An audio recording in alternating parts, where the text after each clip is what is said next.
ओम नमः शिवाय। श्री कामाख्या देव्ये नमः। पार्थिव शिव पूजन क्या है, इसका पूजन किस प्रकार करना है, इसका इतना महत्व क्यों होता है, इन सब तथ्यों को समझेंगे। सर्वप्रथम आपको बताते हैं कि पार्थिव शिव पूजन कैसे किया जाता है। पार्थिव शिव पूजन में शिवलिंग का निर्माण कैसे किया जाता है, इसको जानते हैं। पहले नदी की मिट्टी लेकर शिवलिंग का निर्माण किया जाता है। उसके बाद उस शिवलिंग का पूजन होता है। पूजन करने के पश्चात उसी शिवलिंग को पुनः नदी में विसर्जित किया जाता है। इसकी पूरी प्रक्रिया अभी हम समझेंगे। ओम कर्पूरगौरम करुणावतारम संसार सारम भुजगेंद्रहारम सदा वसंतम हृदयारविंदे भवम भवानी सहितम नमामि। पार्थिव पूजन से महादेव का आशीर्वाद प्राप्त किया जा सकता है। पार्थिव पूजन करने से सभी प्रकार के भय संकटों से मुक्ति भी मिल जाती है। यहाँ तक कि अकाल मृत्यु के दोष का भी शमन किया जा सकता है। कोई व्यक्ति यदि झूठे अपराध में बंदी बन चुका हो, बच्चों का पढ़ाई लिखाई में मन नहीं लगता हो, शादी विवाह जैसे कार्यक्रम यदि घर में नहीं हो पाते हों, तो पार्थिव पूजन अत्यंत ही श्रेष्ठ बताया गया है। इस पूजन से ऋण से मुक्त भी हुआ जा सकता है। पार्थिव पूजन करने से सभी प्रकार के मनोरथ पूर्ण होते हैं। पहले बाणासुर नामक असुर ने और विभिन्न प्रकार के राजाओं ने भी पार्थिव शिव पूजन से मनोवांछित वर को प्राप्त किया। जब तक वो इस भूमि पर रहे, सभी सुखों को भोगा और अंत में शिवलोक को प्राप्त हुए। यदि आप भी इस भूमि पर सभी सुखों को भोगना चाहते हैं, सभी प्रकार के कष्टों का निवारण करना चाहते हैं, तो आपको भी पार्थिव शिव पूजन अवश्य करना चाहिए। ओम कर्पूरगौरम करुणावतारम संसार सारम भुजगेंद्रहारम सदा वसंतम हृदयारविंदे भवम भवानी सहितम नमामि। ओम विश्वेशम माधवम दंडम दंडपाणम च भैरवम वंदे काशीघाम गंगाम भवानी मणिकर्णिकाम। ओम त्र्यंबकम यजामहे सुगंधिम पुष्टिवर्धनम उर्वारुकमिव वंदनान् मृत्युर्मुक्ष्यमामृतात्। श्रावण मास में इसका अत्यधिक महत्व होता है पार्थिव पूजन का। अब बात करते हैं कि शिवलिंग का निर्माण कैसे करना है, कैसे आपको पूजन करना है, कौन कौन सी सावधानियां रखनी चाहिए जिससे कि आपको पूर्ण रूप से पूजन का फल मिल सके, पुण्य फल की प्राप्ति हो सके। ओम नमः शिवाय। श्री कामाख्या देव्ये नमः। आपको किसी कुआं अथवा तालाब की मिट्टी लेकर उस मिट्टी को बारीक पीसना है। किसी भी प्रकार की रोड़ी उसमें नहीं होनी चाहिए। उसी मिट्टी में गाय का दूध, गंगा जल और जल मिलाकर आपको शिवलिंग का निर्माण करना चाहिए। ये शिवलिंग हाथ के अंगूठे के जितना बड़ा होना है, इससे बड़ा शिवलिंग आपको नहीं बनाना चाहिए। शिवलिंगों की संख्या 11, 21, 108 हो सकती है, अथवा अपनी सामर्थ्य के अनुसार घटा अथवा बढ़ा भी सकते हैं आप शिवलिंगों की संख्या। एक बात और, आपको केवल शिवलिंग बनानी है मिट्टी की, उसके चारों ओर जो वेदी बनाई जाती है वो आपको नहीं बनानी है। पार्थिव शिव पूजन में केवल भगवान शंकर का ही विग्रह बनाया जाता है, शिवलिंग बनाई जाती है, वेदी उसमें नहीं बनाई जाती है। उसके बाद पूरे विधि विधान से इन पार्थिव शिवलिंगों का पूजन करें।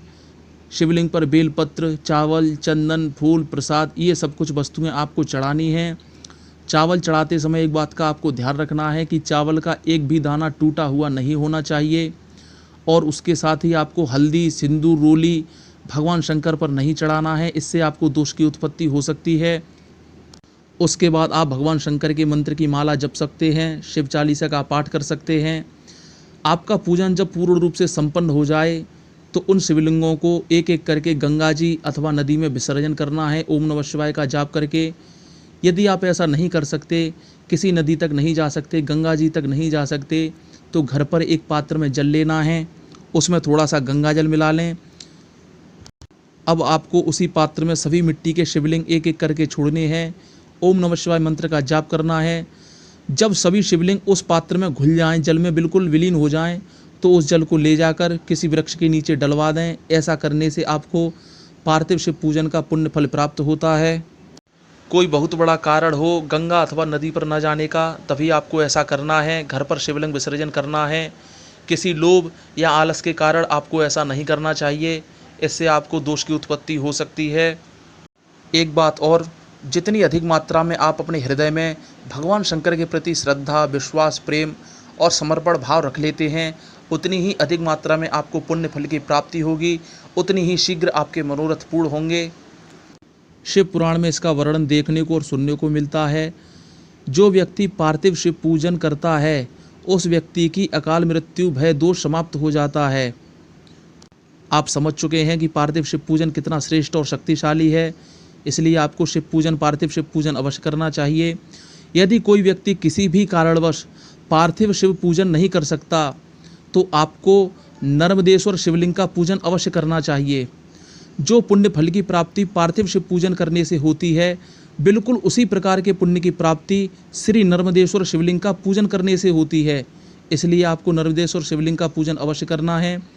नर्मदेश्वर शिवलिंग का मतलब है जो नर्मदा नदी से प्राप्त होते हैं, उसी शिवलिंग का आपको पूजन करना है। इस पूजन को करने से पार्थिव शिव पूजन करने का पुण्य फल प्राप्त होता है। इसलिए आपको जब कभी भी सौभाग्य मिले, जब कभी भी अवसर मिले, आपको नर्मदेश्वर शिवलिंग का पूजन अवश्य करना चाहिए। इससे आपको अनंत गुना फल की प्राप्ति अवश्य होगी। मुझे ऐसा विश्वास है कि आप समझ गए होंगे। ये जानकारी आपको अवश्य पसंद आई होगी, इसलिए वीडियो को लाइक, सब्सक्राइब, शेयर अवश्य करें। यदि आप ऐसा करते हैं तो आपको पुण्य की प्राप्ति अवश्य होगी। क्या पता आपके वीडियो शेयर करने से कोई व्यक्ति अथवा कोई स्त्री, कोई माता बहन पार्थिव शिव पूजन कर ले तो आपको पुण्य की प्राप्ति अवश्य होगी। इसलिए ये वीडियो शेयर, सब्सक्राइब अवश्य करें, जिससे कि आपको ऐसी जानकारी मिलती रहे। ओम नमः शिवाय। ओम त्र्यंबकम यजामहे सुगंधिं पुष्टिवर्धनम् उर्वारुकमिव बन्धनान् मित्रमुष्यमामृतात्। ओम शांताकारं भुजगशयनं पद्मनाभं सुरेशं विश्वाधारं गगनसदृशं मेघवर्णं शुभांगं लक्ष्मीकान्तं कमलनयनं योगभृद्यानगम्यं वन्दे विष्णुं भवभयहरं सर्वलोकैकनाथम्। ओम अतुलितबलधामं हेम शैलाब्देहं धनुजवनकृशानं ज्ञानीनां ग्रगण्यं सकलगुणनिधानं वानराणामधीशं रघुपतिप्रियभक्तं वातजातं नमामि। ओम नमः शिवाय। ओम कामाख्ये काम संपन्ने कामेश्वरी हरप्रिये कामनाम देहि में नित्यम कामेश्वरी नमस्तुते। हर हर महादेव।